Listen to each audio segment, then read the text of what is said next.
Hi welcome back to my channel. ఈరోజు కథ నా ప్రణయ సఖి ఒకటో భాగాన్ని వినేద్దాం. అది హైదరాబాద్.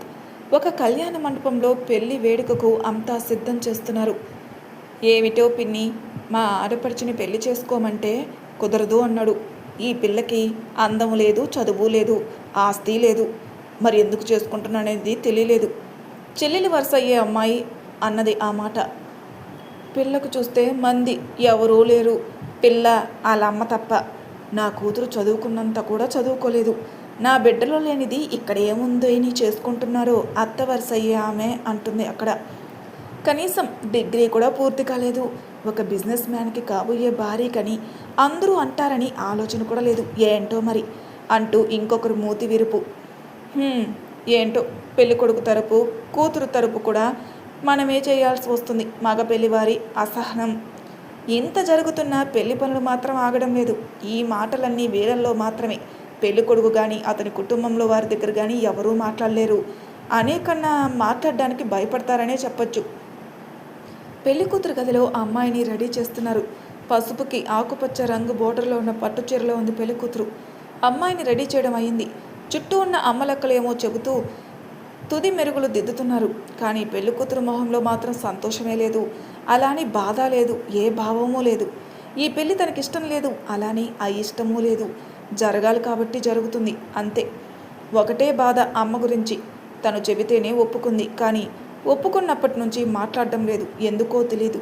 ఒకవేళ తను కూడా నాది నష్టజాతకం అనుకుంటుందా? ఇంతకు ముందులాగా ఈ సంబంధం కూడా ఆగిపోతుందని భయపడుతుందా? ఏం జరుగుతుంది? కనీసం నా దగ్గరకు కూడా రావటం లేదు, ఈ చుట్టుపక్కల కూడా ఉండడం లేదు అని ఆలోచనలో ఉంది. సరిగ్గా ఉండమ్మా అన్న మాటతో ఆలోచనలో నుంచి బయటకు వచ్చింది పెళ్లి కూతురు. మొత్తం అంతా రెడీ చేసి తుది మెరుపులు దిద్దుతున్నారు బ్యూటీషియన్స్. పెళ్లిపీటల మీద పూజ అంతా చేసి పెళ్లి కూతుర్ని కూడా తీసుకునొచ్చి కూర్చోబెట్టారు. చేయవలసిన పూజలయ్యాక సుముహూర్తం ఆసన్నమైంది అని జీలకర్ర బెల్లం పెట్టించారు. పెళ్లి కొడుకు చూపు చాలా చిరాగ్గా ఉంది తనకి.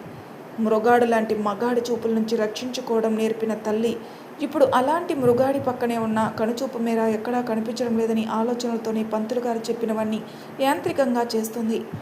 తలంబ్రాల బట్టలు మార్చుకొని రమ్మని పంపించారు. అప్పుడు కూడా తల్లి కోసం చూస్తుంది పెళ్లి కూతురు, కానీ ఉపయోగం లేదు. గదిలోకి వెళ్ళి అన్ని మస్కకంగానే బట్టలు మార్చుకోవడానికి సిద్ధపడింది. పట్టు చీర విప్పి పక్కన పడేసింది. అమ్మలక్కలందరూ గది బయటే ఆగిపోయారు. మనం ఎందుకు వెళ్ళాలనుకున్నారేమో మరి. తెల్ల చీర మీద బ్లౌజ్ తీసుకుంటుండగా హే అంటూ ఒక గొంతు వినిపించింది. ఒక్కసారిగా అదిరిపడింది. పక్కన చూసేసరికి ఒక వ్యక్తి తల మీద దెబ్బతో ఉన్నాడు. ఒంటి మీద కూడా దెబ్బలున్నాయి. 6 అడుగులు ఉంటాడేమో అనిపించింది. అలా అక్కడ ఒక మగ మనిషిని చూసి అంటూ గట్టిగా అరిచింది పెళ్లి కూతురు. ఆమె కేకకి అందరూ లోపలికి వచ్చారు. అక్కడ చూసిన వాళ్ళకి ఒక్కసారిగా షాక్ అయ్యారు. వీళ్ళందరూ వచ్చేసరికి పెళ్లి కూతురు లంగా జాకెట్తో ఒక అబ్బాయికి దగ్గరగా ఉంది. చూసే వాళ్ళకి కౌగిలించుకున్నట్టుగా ఉంది. అసలు ఏమైందంటే అరుస్తున్న పెళ్లి కూతుర్ని తన చేతులతో మూసాడు ఆ అబ్బాయి. ఒక చెయ్యి భుజం మీద, ఇంకో చెయ్యి నోరు మీద వేసి ఆ అమ్మాయికి దగ్గరగా ఉన్నాడు. దగ్గరకు వస్తున్న అబ్బాయిని దూరం జరపడానికి అన్నట్టు అతని గుండెల మీద చెయ్యి వేసి తోస్తున్న అమ్మాయి. మనకి నచ్చని వాళ్ళని చూసి ఏమి అందామని ఎదురు చూస్తూ ఉంటారు కొంతమంది. అలాగే అక్కడున్న వాళ్ళకి ఈ పెళ్లి కూతురు నచ్చలేదు. ఇక ఏమి జరిగిందని కూడా అడగడం మానేసి వాళ్ళ నోటికి పని చెప్పారు. ఏమ్మా పెళ్లి కూతురా, కాసేపట్లో పెళ్లి పెట్టుకొని గదిలో ఇంకో అబ్బాయితో ఉన్నావా? ఇదేం విడ్డూరు అమ్మా అని ఒకరు. అయినా చీర కూడా కట్టుకోకుండా అబ్బాయిని కౌగిలించుకొని మరీ ఉంది అంటే ఏమనుకోవాలి? మరొకరేమో చదువు, ఆస్తి, అందం మాత్రమే లేదనుకున్నాం, గుణం కూడా లేదన్నమాట. మరొకరు తమకు తోచినట్టు అంటుంటే అమ్మాయి కళ్ళల్లో నీళ్లు కారుతున్నాయి. అబ్బాయి నుంచి దూరం జరుగుదామన్నా తన ఒంటి మీద చీరలేదని ఆగిపోయింది. అబ్బాయి ఎత్తుకు తగ్గ లావుతోనడం వల్ల అమ్మాయికి అడ్డంగా ఉన్నాడు. అమ్మాయి మాట్లాడలేకపోయింది. అబ్బాయిని మాట్లాడనివ్వడం లేదు అక్కడ వాళ్ళు. ఇక అబ్బాయి కోపం వచ్చి గట్టిగా అరిచాడు, ఆపండి అని. అమ్మాయికి చీరిచ్చి తన అడ్డం నిల్చున్నాడు కట్టుకోమని. ఈలోపు ఇక్కడ గోలకి పెళ్లి కొడుకు కూడా వచ్చాడు. పెళ్లి కొడుకుని చూసి మళ్ళీ మొదలు పెట్టారు అక్కడ వాళ్ళు తమ మాటలు తోటాలని. చీర మార్చుకోవడం కోసం వచ్చి గదిలో ఒకరిని ఉంచింది. ఇలాంటి అమ్మాయి నీకు అవసరమా అని తెగ బాధపడిపోతుంది చెల్లెలు వరుస అయ్యే అమ్మాయి.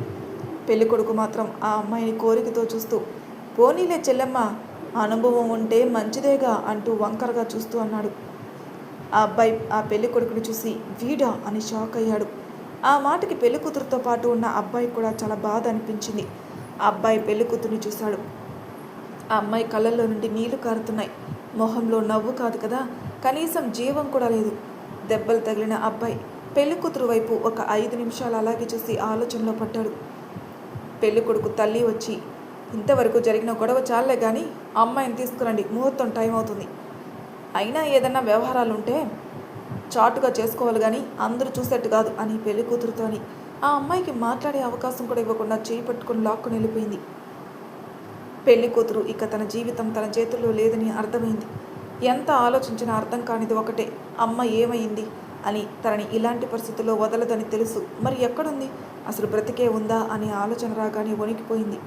అలా ఆలోచనలో ఉన్న తన మెడలో తాళి పడడం, మండపంలో నుంచి గట్టిగా అరుపులు కేకలతో గోలగా ఉండడం జరిగింది. తనకేం అర్థం కాలేదు. పెళ్ళికొడుకు మండపం ఎదురుగా కింద పడున్నాడు, కానీ తన మెడలో తాళి కడుతున్నారు. ఒక్కసారిగా తలెత్తి చూసేసరికి దెబ్బలు తగిలిన అబ్బాయి ఉన్నాడు తాళి కడుతూ. ఆమెకి ఎలా స్పందించాలో తెలియడం లేదు, అలాగే చూస్తూ ఉండిపోయింది. ఈమె నా భార్య అని మాత్రం చెప్పాడు ఆ అబ్బాయి ఊరిమే కంఠంతో, భస్మం చేసే చూపుతో. ఏమన్నా తేడాగా మాట్లాడితే ప్రాణం తీస్తాను, అలానే ఉంది ఆ గొంతు. పెళ్లి కూతురు కూడా ఉలిక్కిపడింది ఆ గొంతులో బేస్కి. నీకే భయం లేదు అన్నట్టుగా ఆమె చేతి మీద చిన్నగా తట్టాడు ఆ అబ్బాయి. ఆ స్పర్శలో భరోసాకో అతని గొంతులో గాంభీర్యంకో సరే అన్నట్టు తలొంచింది. ఈ అమ్మాయి ఏం మాట్లాడదా, లేకపోతే మాటలు రావా అనుకుని ఒక క్షణం చూసి మళ్ళీ తల తిప్పుకున్నాడు. కాసేపటికి ఒక కారులో పెళ్లి చేసుకున్న జంట ప్రయాణం చేస్తున్నారు, హైదరాబాద్ నుంచి బెంగళూరుకి. మన హీరో గారిది నేటివ్ అదే మరి. కారులో అస్సలు మాట్లాడుకోలేదు ఇద్దరు. హీరోకి తగిలిన దెబ్బలకి ట్రీట్మెంట్ చేయించుకొని బయలుదేరారు. కారు ఒక పెద్ద విల్లా ముందాగింది. దానిని చూసి అమ్మాయికి భయం వేసి అలాగే ఉండిపోయింది. అమ్మాయి భుజం చుట్టూ చెయ్యేసి, కంగారు లేదు పద అని తీసుకువెళ్ళాడు.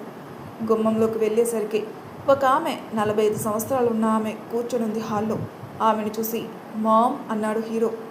చిన్న అంటూ గుమ్మంలోకి చూసిన ఆమెకి తలకి కట్టుతో ఒంటి మీద చిన్న చిన్న దెబ్బలతో ఉన్న కొడుకును కనపడగానే, నిక్కీ ఏమైంది, ఈ దెబ్బలేంటి, అసలు ఎక్కడికి వెళ్ళావు, ఫోను కూడా చేయలేదు అని ఏడుస్తూ కంగారుగా అడుగుతుంటే, అబ్బా మామ్ కూల్, నాకేం కాలేదు, చిన్న యాక్సిడెంట్లో ఇలా జరిగిందంతే, చూడు నేను బాగానే ఉన్నాను, ముందు పద ఇంట్లోకి అన్నాడు. ఉండు, ఇంత జరిగితే ఇలానే వస్తావా, దిష్టి తీస్తాను మళ్ళీ అంటూ పనమ్మాయిని పిలిచి ఎర్రనీళ్ళు తీసుకొని రమ్మని చెప్పింది. పనమ్మాయి తీసుకురాగానే ఇటు నుంచో అని పిలిచింది. ఒక్క నిమిషం అమ్మ అని ఆపి, ఇటురా అని ఆ అమ్మాయిని పిలిచాడు. నా భార్య అమ్మ అన్నాడు. కరుణ అంటే హీరో తల్లి ఒక్కసారిగా షాక్ అయ్యారు. నీకీ అని ఏదో అడగబోతుండగా, అన్నీ తర్వాత చెప్తానమ్మా అన్నాడు. ఆవిడ కూడా సరే అని హారతిచ్చి లోనికి రమ్మ అన్నారు. అమ్మ ఏం మాట్లాడకుండా వచ్చింది. ఈలోపు పైనుంచి జీన్స్ మీద కుర్తీ వేసుకుని హెయిర్ అంతా లీవ్ చేసుకుని మామ్ అంటూ ఒక అమ్మాయి కిందికి వచ్చింది.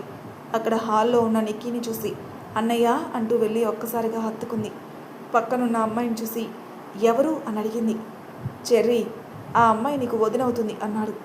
వాట్ అని అరిచింది. ఆ అమ్మాయి అరుపుకి భయపడిపోయి 2 అడుగులు వెనక్కేసింది. వెంటనే వదినా అంటూ అరుస్తూ అమ్మాయి దగ్గరికి వెళ్ళి బుగ్గ మీద ముద్దు పెట్టి, అబ్బా ఎంత అందంగా ఉన్నావో అని చుట్టేసింది. చెర్రీ కేకలకి హడావిడికి ఏం అర్థం కాక బిక్కమొహం వేసుకుని అలాగే చూస్తుండిపోయింది ఆ అమ్మాయి. వెంటనే నిక్కీ వచ్చి చెర్రీ తల మీద చిన్నగా మొట్టి, ఆ అమ్మాయి నీ గోలకి పారిపోయేలా ఉందే, కాస్త ఆగు అన్నాడు. నువ్వేం కంగారు పడకు, ఇది తోకలేని కోతి లాంటిది, కానీ చాలా మంచిది, నా చెల్లెలు. కరుణ గారిని చూపించి, మా అమ్మ, నీకు ఇక్కడ ఏం భయం లేదు అన్నాడు. కరుణ గారు ఆ అమ్మాయి తల మీద చెయ్యి వేసి, నువ్వేం కంగారు పడకమ్మా, నా కూతురుతో పాటు చూసుకుంటా నిన్ను అన్నారు. ఆ మాటకి తన తల్లి గుర్తుకొచ్చి కళ్ళల్లో నీళ్ళు తిరిగాయి. అయ్యో ఎందుకు ఏడుస్తున్నావమ్మా, కొత్త పెళ్లి కూతురు ఏడవకూడదు అని కళ్ళు తుడిచాడు. ఇంతకీ అమ్మాయి పేరేంటో చెప్పలేదు, ఏం పేర్రా అన్నారు. అది పేరు నాకు కూడా తెలియదమ్మా అన్నాడు. అదేంటి నాన్న, అసలు ఏం జరిగిందో చెప్పు అన్నారు. అమ్మ, జరిగిందంతా నేను తర్వాత చెప్తాను, కానీ ఈ అమ్మాయి సంగతి చూడు, ఈ అమ్మాయికి మాటలు రావనుకుంటా, అసలు అప్పటి నుంచి ఏం మాట్లాడలేదు అన్నాడు. అయ్యో అలాగా, ఏమ్మా నీకు మాటలు రావా అన్నారు కరుణ గారు. వచ్చండి అని మొదటిసారి గొంతు విప్పింది. ఆ గొంతులోని మాధుర్యానికి మన హీరో బాబు గారికి సంథింగ్ స్టార్ట్ అయింది. చెర్రీ మాత్రం అబ్బా వదిన నీ గొంతు ఎంత బాగుందో అంది. కరుణ గారు, ఏమ్మా నీ పేరేంటి అన్నారు. నూకాలండి అంది ఆ అమ్మాయి. వాట్, నూకాలా అన్నాడు షాక్గా. అందరూ ఒక్కసారిగా షాక్ అయ్యారు. ఈ అమ్మాయి పేరు నూకాలనా అనుకున్నారు మనసులో. మన హీరో గారు మాత్రం ఒక క్షణం షాక్ అయినా ఎందుకో అది తన పేరు కాదేమో అనుకున్నాడు తన వంక చూసి. కరుణ గారు కొంచెం షాక్లో నుంచి బయటకు వచ్చి, సరేలే కానీ పొద్దున ఎప్పుడో తినుంటారు, ఫ్రెష్ అయ్యారండి, భోజనం చెద్దురు కానీ అంది. చెర్రీ, వదిన్ని నీ గదిలోకి తీసుకుని వెళ్ళి ఫ్రెష్ అయ్యడానికి బట్టలు ఇవ్వమ్మా అన్నారు. అలాగే అమ్మ అని తీసుకెళ్ళింది. నిఖిలేష్ అంటే నిక్కీ దగ్గరికి వెళ్ళి, ఏంటి నన్ను ఆలోచిస్తున్నావు అన్నారు. నా మీద కోపంగా ఉందా అమ్మా, ఇలా చెప్పకుండా పెళ్లి చేసుకున్నానని అన్నాడు వాళ్ళ అమ్మ భుజం మీద తల వాల్చుకుంటూ. కరుణ గారు నిక్కీ చెంప మీద చెయ్యి వేసి, లేదు నాన్న, నువ్వు ఏది చేసినా ఆలోచించే చేస్తావని తెలుసు, కానీ ఒకటే అర్థం కాలేదు, ఎవరైనా ఆపదలో ఉంటే ఏదో రకంగా సహాయం చేసేవాడివి కదా, మరి ఈ అమ్మాయిని మాత్రం ఎందుకు పెళ్లి చేసుకొని తీసుకొచ్చావు అర్థం కాలేదు అన్నారు. అది అమ్మ అని కొంచెంసేపు ఆగి, అసలు ఏం జరిగిందంటే అని విషయం చెప్పడం మొదలుపెట్టాడు. అసలు మన కథానాయకుడు గురించే చెప్పాలి అంటే 6 అడుగులు అందగాడు, డైలీ ఎక్సర్సైజులు చేస్తూ బాడీని ఫిట్గా ఉంచుకోవడం అలవాటు, ఎత్తుకు తగ్గ ఆహార్యంతో ఉంటాడు. తన తండ్రి ఒక బిజినెస్ మ్యాన్. వీళ్ళకి బెంగళూరు, ముంబై, మెడ్రాసుల్లో బ్రాంచ్తో ఆఫీసులు ఉన్నాయి. ప్రాంతాన్ని బట్టి అక్కడ ఆఫీస్ బ్రాంచ్ పెట్టుకున్నారు. అంటే సాఫ్ట్వేర్ కంపెనీ, రియల్ ఎస్టేట్ వ్యాపారం ఇలా అన్నమాట. నిక్కీ స్టడీస్ కంప్లీట్ అవ్వగానే తనకు తానుగా ఓన్ బిజినెస్ స్టార్ట్ చేయాలనే ఆలోచనలో ఉండేవాడు. దానికి తగ్గట్టుగా చదువుకుంటూ వర్క్ చేసేవాడు. అతనికి తండ్రి సపోర్ట్ కూడా ఉండేది. స్టేట్స్ నుంచి రావటమే కొత్తగా ఆఫీస్ స్టార్ట్ చేయాలనుకున్నాడు. దానికి అంతా రెడీ కూడా చేసుకున్నాడు. అలాంటి టైంలో అతనికి ఊహించని ఎదురు దెబ్బ తగిలింది. తండ్రి మరణించాడు యాక్సిడెంట్స్ వల్ల. అది బిజినెస్ రివెల్స్ పని అని తెలుసుకున్నాడు. అతని సురేష్ కుమార్ బిజినెస్ ఫీల్డ్లో తనకన్నా ముందుంటూ మంచి పేరు తెచ్చుకున్నాడని కోపం కాస్త అసూయగా మారి అడ్డదారిలో అయినా వాళ్ళని దెబ్బతీయాలనుకున్నాడు. కానీ వరప్రసాద్ అంటే నిఖిల్ తండ్రి గారు వాటిని ఎప్పటికీ అప్పుడు తిప్పికొట్టేవారు. తండ్రి అనుకుంటే కొడుకు కూడా బిజినెస్ స్టార్ట్ చేస్తున్నాడు, మనల్ని ఎదగనివ్వడని నిఖిల్ని స్టార్ట్ చేయకుండానే ముందు జాగ్రత్తగా అతన్ని బలహీనపరచాలని వరప్రసాద్ గారికి యాక్సిడెంట్ చేయిస్తాడు సురేష్. అది తెలిసిన నిఖిల్ అతన్ని శిక్షించడానికి సాక్ష్యాలు లేనందున ఏ బిజినెస్ కోసమో తన తండ్రిని దూరం చేశాడో ఆ బిజినెస్ని కేవలం సురేష్ కన్నా ముందు ఉండేవాడు కాస్త బిజినెస్ ఫీల్డ్లో నెంబర్ 1కి తీసుకుని వెళ్ళాడు. 3 ఏళ్లలో సురేష్ చేసే ప్రతి బిజినెస్లో తనకి ఎదురు వచ్చి గెలిచి చూపించేవాడు. సురేష్ అసూయ కాస్త పగలా మారింది. ఇవన్నీ చూసి తండ్రిని తప్పించినట్టే కొడుకును కూడా తప్పించాలని ప్లాన్ చేశాడు సురేష్. దాని ఫలితమే హైదరాబాద్ వెళ్ళిన నిఖిల్ మీద అటాక్ అన్నమాట. నిఖిలేష్ ఒక పర్సనల్ పని మీద హైదరాబాద్ వచ్చాడు. కానీ తను అనుకున్న పని అవ్వలేదు. తిరుగు ప్రయాణం అవుతున్న నిఖిలేష్ని ఒక కారు ఫాలో అవుతుంది. కానీ నిఖిలేష్ గమనించుకోలేదు. తను వెళ్ళిన పని అవ్వలేదని ఆలోచనలో ఉన్నాడు. కొంత దూరం వెళ్ళాక అతని కారుని వెనకాల నుంచి గుద్దేశారు. నిఖిల్ రియాక్ట్ అయ్యేలోపు ముందు నుంచి కూడా గుద్దేశారు. కారులోని ఎయిర్ బ్యాగ్స్ ఓపెన్ అవ్వడం వల్ల చిన్న దెబ్బలతో బయటపడ్డాడు. బయటకు వచ్చిన నిఖిల్ని రౌడీలు చూసి దెబ్బలు తగిలిన్నాడు. మనల్ని ఏం చేస్తాడో అని లైట్ తీసుకున్నారు. కానీ నిఖిల్ మాత్రం లైట్ తీసుకోక వాళ్ళకి ఒక రేంజ్లో ఆడుకున్నాడు. పాపం వాళ్ళ పరిస్థితి కేవలం బాడీలో శ్వాస తీసుకోవడం తప్ప ఇంకే పార్టు పని చేయకుండా చేశాడు. వాళ్ళ పని పూర్తి చేశాక చూసుకుంటే ఒంటి నిండా దెబ్బలు తగిలి బట్టల నిండా రక్తం అంటుకుని ఉంది. తన కారు పూర్తిగా పాడైంది. చూస్తే సిటీకి దూరంగా ఉన్నట్టు అనిపిస్తుంది. అలానే కొంచెం ముందుకు నడుస్తూ వెళ్తాడు. ఎవరినైనా సహాయం అడుగుదామని కొంచెం దూరం వెళ్ళేసరికి కళ్యాణ మండపం కనిపిస్తుంది. ముందు తనకు ఒక డ్రెస్ కావాలి. తన డ్రెస్ చూసి ఎవరు హెల్ప్ చేయడం లేదనుకొని ఎవరూ చూడకుండా లోనికి వెళ్తాడు నిఖిలేష్. అలా దాక్కుని వెళుతూ, ఏంటో ఇది, చేతిలో డబ్బులు ఉండి కూడా ఒక డ్రెస్ దొంగతనం చేయాల్సి వస్తుంది అనుకుంటూ ఉండగా ఎవరో వస్తున్నట్టు అనిపించి పక్కనే ఉన్న గదిలోకి వెళ్తాడు. అది పెళ్లి కూతురు గది అవడంతో అక్కడే ఉన్న కర్టన్స్ చాటుకు వెళ్తాడు. తర్వాత జరిగింది మనకు తెలుసు. కానీ ఇవన్నీ తల్లికి చెప్పాలి అనుకోలేడు నిఖిలేష్. తండ్రిని కావాలనే చంపారని తెలిస్తే తట్టుకోలేదని, ఇప్పుడు తన మీద జరిగిన అటాక్ గురించి తెలిసిన కంగారు పడుతుందని ఆలోచిస్తూ ఉంటాడు. ఏమైంది నీకు, నేను అడుగుతుంటే పలకకుండా ఆలోచిస్తున్నావు అనే కరుణమారు మాటలతో ఆలోచన నుంచి బయటకు వస్తాడు. ఏం లేదమ్మా, హైదరాబాద్లో కూడా బిజినెస్ స్టార్ట్ చేద్దామని అక్కడ ఏమైతే బాగుంటుందని కనుక్కోవడం కోసం వెళ్ళాను. నా కారుకి చిన్న ప్రాబ్లం రావడం వల్ల చిన్న యాక్సిడెంట్, చిటికలో తప్పిపోయింది. అలా అనుకోకుండా పెళ్లి జరిగే ప్లేస్కి వెళ్ళటం, అక్కడ తనని చాలా దారుణంగా మాట్లాడారు అని అక్కడ జరిగిందంతా చెప్పి అందుకే పెళ్లి చేసుకుని వచ్చాను అన్నాడు. నిక్కీ, నువ్వు సహాయం చేయడానికి ఎప్పుడూ ముందుంటావని నాకు తెలుసు. కానీ పెళ్లి చేసుకుని వచ్చావంటే కేవలం ఆ అమ్మాయి మీద జాలి కాదు, జాలిపడి చేసుకున్నావని నేను అనుకోను. ఇష్టం ఉండే ఉంటుంది, కానీ నువ్వు గమనించుకోవడం లేదంతే. ఒక్కసారి పరిస్థితులు పక్కన పెట్టి ఆలోచించు. నువ్వు చేసిన పని ఆ అమ్మాయిని తప్పించడానికి తాళి కట్టావో లేదా నీకు తోడుగా రప్పించుకోవడానికి చేశావో తెలుస్తుంది.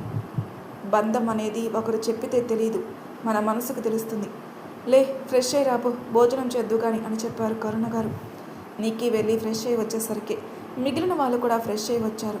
స్టెప్స్ దిగి వస్తున్న నిక్కీ డైనింగ్ టేబుల్ దగ్గర ఉన్న నూకాల్ని చూసి ఫ్రీజ్ అయిపోయాడు. ఎరుపు రంగు ప్లెయిన్ శారీకి మల్టీ కలర్ బ్లౌజ్ వేసుకుని చక్కగా జడ వేసుకుని చేతి నిండా గాజులతో చూడగానే నచ్చేలా ఉంది. పాపం బాబు గారికి గుండె గిలక్కాయలా కొట్టేసుకుంటుంది. అబ్బా, ఏమున్నావు బ్యూటీ అనుకున్నాడు. అర్థమైపోయింది నువ్వు నా కోసమే అని. నేను ఫిక్స్ అయిపోయాను. కానీ నువ్వు మన బంధాన్ని ఒప్పుకునే వరకు ఎదురు చూస్తాను, కానీ నా ప్రేమను చూపించడానికి మాత్రం ఎదురు చూడను అనుకున్నాడు. అలానే చూస్తూ డైనింగ్ టేబుల్ వరకు వస్తాడు ట్రాన్స్లో ఉన్నట్లు. అలానే చూస్తూ ఉన్న నిక్కీని చూసి, అన్నయ్య చూడమ్మా వద్దని ఎలా చూస్తున్నాడు అని తల్లికి చెప్పి, చెప్తా నీ పని అనుకుని, హలో జరుగు, నేను కూర్చోవాలి అంది గట్టిగా. ఆ మాటికి ఉలిక్కిపడి చెల్లెల వైపు చూశాడు. నవ్వుతూ కన్ను కొడుతున్న చెల్లిని చూడగానే, నీ కల్లర్ ఎక్కువైందే అని చూపు పట్టుకున్నాడు. సారీ అన్నయ్య అంటూ ఒక క్యూట్ ఎక్స్ప్రెషన్ ఇచ్చేసరికి అల్లరి పిల్ల అని తల మీద చిన్నగా మొట్టాడు. పక్కకు చూసేసరికి కరుణ గారి చేతిలో గిన్నె పట్టుకుని అలానే చూస్తున్నారు. అమ్మా, ఏంటి అలా చూస్తున్నావు అన్నాడు నిఖిల్. అయినా ఆవిడ పలకకుండా అట్టే చూస్తుంటే, ఏముంది అక్కడ అని చూసిన నిఖిల్ కూడా అలానే చూశాడు. అక్కడ ఒక కుర్చీలో కాళ్ళు రెండు పైకి పెట్టుకొని రెండు చేతులతో జోలు మూసుకొని అటు ఇటు చూస్తూ ఉంది. ఇదేంటి ఇలా పైకి కూర్చుంది అనుకున్నాడు. ఈలోపు చెర్రీ వెళ్ళి, వదినా అని భుజం మీద చెయ్యేసి, ఏమైంది వదినా అని అడిగింది. అదే కుక్క పిల్లలు వస్తాయేమో అని, నాకు కుక్కలంటే భయం అంది. వాట్, కుక్క పిల్లలా అన్నారు ముగ్గురు ఒకేసారి. అంది. ఎక్కడా అన్నాడు నిఖిల్. అది ఇప్పుడే తను అని చెర్రీ వైపు చూపించి, హలో జరుగు అన్నారు కదా. అయితే అన్నాడు. మరి టీవీలో చూపిస్తాడు కదా, అలా అనగానే 2 కుక్క పిల్లలు వస్తాయి అంది.